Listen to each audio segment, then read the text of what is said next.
Well, hey everybody, Eric here from Nomadic Fanatic. Hope you guys are doing well. Our Florida and Disney vacation is definitely over. Back here in the naughty bus, planning things out. Matter of fact, working on the kitchen now. Diana and I went to Lowe's and got our butcher block, our 8-footer. We got some 2x3s, and we got a backsplash, bunch of other accessories and stuff. And with Billy's help, I've already modified the main kitchen cabinet, the 60-incher right here. But we have a problem. I did not measure twice.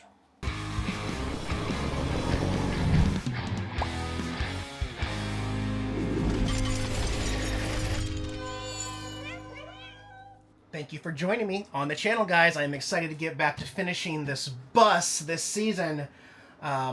And I will be uploading this video with some connected internet. So check out the video description below for unlimited high-speed internet on the road. Got my Alabama magnet. Mississippi? No, that's Alabama. Florida, and Florida. Lots of travel magnets. So this was my design. This is actually this is a kitchen cabinet. We did not pay full price, $209 at Lowe's. This was a broken model that it didn't have the kick-out plate. So we've already added the kick-out plate, and it is broken right there. We've already replaced that part right there. I've already got it secured to the wall, in fact, 2x4 back there, bolted in. It is secure. It's in its place. Now, I want to mention that these kitchen cabinets, they're a different height. But yeah, because of that, it was $147 instead of $209. So we got a great deal on a beat-up one. And it still has working components. Yeah, so I want to mention kitchen cabinets. They are, I believe, 30... What is it? 30... I forget. Where's my tape measure? 35. We'll call it just about 35 tall compared to the salvage, what do you call them? The bathroom ones that I got. They're 31 and a half. So if I come back here, stand here, put my hand here, the prep table, which is a mess, is significantly lower than what the kitchen table will be, the kitchen counter will be, but that's okay. I made a colossal measuring mistake. And I don't even know how it happened, but I for the longest time, I thought, you guys have heard me. This is where the 8-foot counter goes. The 8-foot kitchen counter. That's the 4-inch prep table. This is the 8-inch, 8-foot, I mean. No. No. As a matter of fact, I'll show you a clip. We actually brought it in, Billy and I, and then looked at it, and we're like a foot and a half short of making it the entire distance that I've wanted it to make, and I still, to this day, do not understand how I made such a ridiculous miscalculation. If anything, it actually needs to be a 10-footer. I mean, if you want to go from there to all the way to here, that's 10 feet right there. But I want to show you something. This is the other whiskey barrel cabinet, and I've got it kind of placed here just for visualization because as you walk in, I want that to be the end of the counter. So, two things. Tomorrow morning, Diana and I will drive back to Lowe's to swap the 8-foot for a 10-footer. And then we don't need the whole 10 feet, again, because the counter is going to stop right here where this medicine cabinet ends right here. And then we're going to build a custom something to connect this barrel to the finished cabinet here. So framing in something, adding in some extra storage doors down there where Chunks is at, and creating a custom 9-foot, 3-inch counter instead. But whoops, Tara, I messed up. Dad, why'd you mess up? I don't know, Tara. I guess I wasn't paying attention, and I didn't measure twice, and hi, Opie. So yeah, another road trip to get stuff. That's what we're working on right now. I would like to get the kitchen countertop situation. Are you going to jump? Go ahead and jump. Oh my God, he did. Jeez, you're a monster. These things are not kittens anymore, I'm telling you. Don't show them cat butt. Ugh. Gizmo. I didn't show him cat butt, Dad. I know, you're a good boy. I haven't even unpacked my suitcase. More on that later, because we're not done traveling. more on that later. Right now, got a kitchen project. It's about 10:30 at night, so I'm just planning and measuring things out, making sure that we do the right thing here. And then once we get that fitted, I'll be able to figure out where the sink's going to go, where the drop-in stove's going to go. Then we can cut out those holes. Then I can stain it, and then I can polyurethane it, and then we can bring it in. So it seems like we're still 2 days out. This is going to be like a 3-day video of finishing up the kitchen. We got Romex still floating around here, so this is part of the GFCI outlet that's outside. It's currently off. That's part of this. There's also this one right here. It's just sitting there off at the breaker. But yeah, there's going to be an outlet here, an outlet there, and then this last 20 amp dedicated circuit here will actually be hardwired to the drop-in stove. So once we get that in, I really feel like things are going to start really coming together in here. So that's where we're at with that. It's always an adventure. All right. Diana and I just got back from Lowe's again. So we got the 10-footer now here. Billy and I are kind of test fitting it with Chunks' help here now. We're going to end up cutting it off at this line right here, but it's kind of tough to get in as a 10-foot piece through the door, so I'm going to cut it inside. Then once I cut this, whatever this 18 inches off, it's going to be a lot easier to take it out the door, stain it, cut the holes and everything. Got the sink and the stove outside. There's where the medicine cabinet's going to kind of sit in front of it. These are the custom cabinets that Billy's been framing in behind this. Might be able to see in there. Got to put a couple more 2x4 struts here to hold the hinges for the doors. We're going to be reusing some old cupboard doors there. You think you're helping? Well, so I'm going to take the plastic off this, give her a good cut. It's going to be a custom piece. So, but once it all gets painted, I think these are all going to look flush. This will match whatever goes here. And there's a little bit of an inset here because of the wheel well and the design coming out to the barrel right there. But yeah, that's the plan. First step, got a new blade. We are going to cut it right down here, right through Chunks, right there, right there. You gonna bite it? Okay, thank you for your help.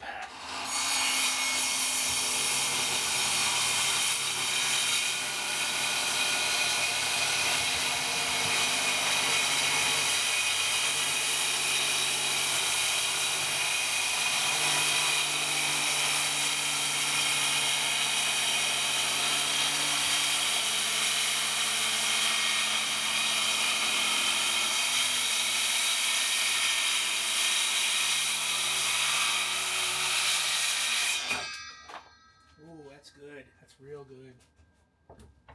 So the 40-tooth blade I got there for the 6.5 did not fit my drill, or my skill saw. It does fit Billy's, so I don't know what Ryobi uses, but it's something smaller. Might be a 4 or 5 inch. But yeah, that blade did really good. No burning.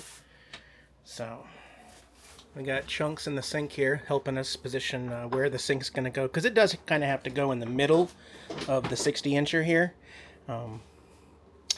Yeah, just trying to line everything up, and the plumbing all goes downhill this way. We've got the 2-burner drop-in stove here, thinking that might go on the end. And then the Romex line is going to be the white one right there, so they'll have to come through here. But yeah, that leaves a larger prep area between the sink and the stove. Possibly still room for a drying rack over here. Now Gizmo's gonna check out the sink too. Thanks, guys. Okay, so we're gonna think about this and then decide where I want to cut for these. Do you guys think you're helping or something? Like, this is, oh my gosh, building a bus with 4 cats. Yeah. Okay. All right, we just got back from Home Depot again. We went to get the faucet, which I do want to say, got the faucet handle. It's a really cool pull-down handle style, but it didn't match that white sink. So Diana said we had to get this one. No, I really, really wanted a big dual basin, ridiculously large sink.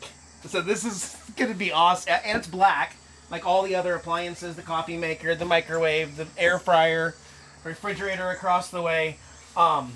I showed Billy, he's like, didn't you go looking for a smaller one? They didn't have any smaller ones, but yeah, a nice little dual basin. It came with all the pieces we need to finish the drains out to get that going. Yeah, it's gonna look fancy. It's gonna look really nice. I've never had a pull down nozzle. I'm really excited about that. Black and turquoise, cool. All right, Billy's working on our cupboards for the custom part of the cabinet. I'm gonna show you the doors that we're gonna use for that portion. Kitties, they're very curious. And then I've got the template because I bought a new sink instead of a $40 used one. The new one came with the template, and it tells you where to cut for the lip and then the overhang. So I'm just positioning this, actually trying to decide, because I could center the faucet and the sink with the cabinet. See how it opens? This is a 60-inch cabinet. But then it won't be centered with this beam right here. And that's why I keep grabbing it and moving it over and centering the main head right on here. And I think that's what I'm going to do. Yeah. So I'm going to take off part of the plastic. I'm going to get a pencil, trace around this. And then I'm going to be cutting this ginormous hole out of my beautiful $420 butcher block here. Ouch. Yeah. Let me show you these cabinets out here. These cabinet doors that Billy found. These are what he had. They're beveled on the side, and then he sanded this one down because I'm going to be primering them and painting them with the sandalwood to match everything. So they came out really well with just a little bit of sanding. So again, that's what they started like, and that's where we're at now. So those will be great in there. It needs to be sanded. Test fit it first. Uh-oh. Whoa. Perfect. Before he sands. You can't even see the pencil markings, but yeah, that came out good. Awesome.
Alright, sink is in.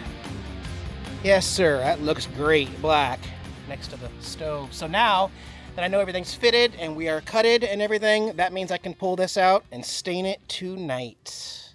Okay, I'm going to stain it with the same stuff as my other 4-foot countertop in there, the Golden Oak 208B, and I'm brushing it on the same way.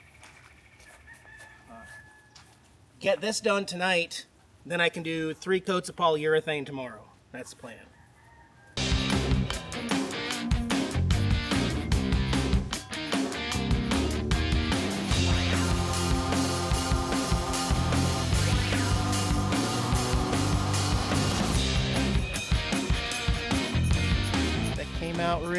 well. Let this dry. Got all the sides and everything that are going to be exposed. Nice, even, good look. Let this dry tonight. Wake up tomorrow. Do some layers of poly. Naughty Bus is coming along, guys. Coming along. And good morning, guys. For the first time since I can remember being here, I did not have to wipe the lens of the moisture and humidity. We might be done with humidity here in Mississippi. Thank goodness. I am very excited about that. This morning I woke up at 8 a.m. I actually had to wipe the countertop of the morning dew. It was like 50-something degrees last night in Mississippi, guys. So I wiped it all down, I dried it off, and the first time the sun hit it, I put on the first coat of polyurethane. So you can see a little bit of a gloss shine there. Getting ready to sand it with some 380 by hand. So I'll do it the same exact way, and then every 4 hours I can apply a new coat of polyurethane. And by the time I get done, hopefully it's going to look identical to the 4-footer that's already installed. By the way, this is the backsplash. In case you're wondering, I didn't show this in my last part of my video. But also, I have an update on the Naughty Bus's power going on over here. What I did is I unplugged the 50 amp cord this morning. I've been running both mini splits. Probably like for an hour just to bring my overall battery bank down under 90%. And then I brought out my portable generator that I just love. Guys, don't buy a Honda. You do not need to buy a Honda. This thing right here, this Gen Max 32, I change the oil like every 3 months. I have used the heck out of this, and it's so much better. It actually has a 30 amp. Anyway, don't get the Hondas. Get this one, GM 3200i. Pulling 30 amps right now, guys, a full 3,000 watts, and I can still talk over it. So I'm testing out the new system. Again, this is the 50 amp plug that powers when I go to an RV park and stuff like that. But what we're utilizing now is actually the EG4 charge inverter, and it's working for the first time, guys, bringing in actually 23 amps. So that actually it's going down because we're at 57 volts now on the 48 volt battery system. So that actually comes out. That's the new adapter that I have that is actually just 110 volts. So I'm not even using the 30 amp port on my generator. Pulling 22, 23 amps directly out of this 110 volt out there. And it is keeping up, guys. I'm so excited about that because that means that I can use my inverter generator. That means that I can even run an extension cord at a buddy's house and plug into their garage and just set it down to like 13 or 10 amps so I don't pull too much through the extension cord. That means when we're having rain, when I'm parked in the shade like this, the mini splits are, yes, pulling power off the battery, but the charge inverter doesn't care about the inverter and the 50 amp and all that stuff. The charge inverter is just literally connected to the battery terminals of the 48 volt battery, meaning it's just going to charge it. And right now on the display, I will show you because, well, I can't show you because we're fully charged. But when we weren't fully charged and I was pulling 1,400 watts on the mini split system, I was still bringing in a positive 800 and something watts through the generator. So not only will it power everything, but it'll keep up and continue to charge me until I don't need it. So, and plus I actually did change the oil this morning on that. Got to keep it running. You don't want the carb to get built up with stuff. So yeah, that's what we're working on. Here in a little bit, I'll sand, I'll get a second coat on this, and yeah, we'll be dropping this in hopefully tomorrow. Like I said, this is going to be a 3-part video because you can't rush this process if you want it to look good. That right there, more on that later, because we're going to be utilizing that. Yeah. Okay, does that mean the kitties approve, Chunks? Opie, you guys approve? I think it came out amazing, guys. Just how I pictured it, except instead of that really expensive custom live edge wood, it's custom stained and poly butcher block. But Opie, what do you think? Yeah, that black dual basin sink. We got the strainer, the drains installed there. Got the faucet head still to drill in the back. Got the backsplash going on back there, stained the same color. The flat, I'm gonna have to think of something because once this is on, I mean, it does have a child pet lock right there that you hold down for 3 seconds. But Billy brought up a good point. The kitties are actually able to open up the recliners. So they do stand on stuff and open stuff. So like right here, they stand on this button right here and I come back in and this recliner is out, like in that position, just a little bit out because they figured out how to stand on it. And I'm still really, really careful with these electric recliners. I always have to see where my kitties are so they don't get pinched somewhere underneath, either going out or coming in. But yeah, guys, the counter, I didn't get it for the kitties, you putzes. It came out fantastic. Look at that gloss. Look at that high gloss polyurethane. Yes, I'm talking without giving you attention. I'm sorry about that. So yeah, it's not mounted yet, and these are not glued and siliconed in. I want them to be waterproof so we can actually... I'm trying to show people what's this part right here, so that no water can seep around the edge here. So I want to waterproof all the edges, so glue, and then a good layer, maybe even some black silicone. I don't know yet. But yeah, that's where we're at with that. I really like how it came out, okay? And the kitties approved too. Now, the kitties are also super clingy right now because they know something's up. They've been seeing me hauling stuff out of the bus and loading up the truck. I got the suitcase set out. That's the next thing I got to put in. We're going to be leaving the bus here. I have tasked my buddy Billy here with a couple projects as far as finishing up sink work and any drains and stuff like that. So when we get back, we'll see how far he gets, and then I'm going to be right back on bus projects. But in the meantime, we do have a little bit of a detour because I have so much stuff here in southern Mississippi that I need to get some of it to my next destination. And to do that, I'm going to be using Diana's help as well to be able to do that. She's going to leave her bus here with her cats as well as we go on a road trip in Frosty, the pickup truck with trailer behind it. So that's going to be happening live, real time right now. So Mariners are still technically in the playoffs tonight. I'll be watching that game. We'll see how things go, and I'll get back to you as soon as I can from the road, from the other side of the country. Bye, guys.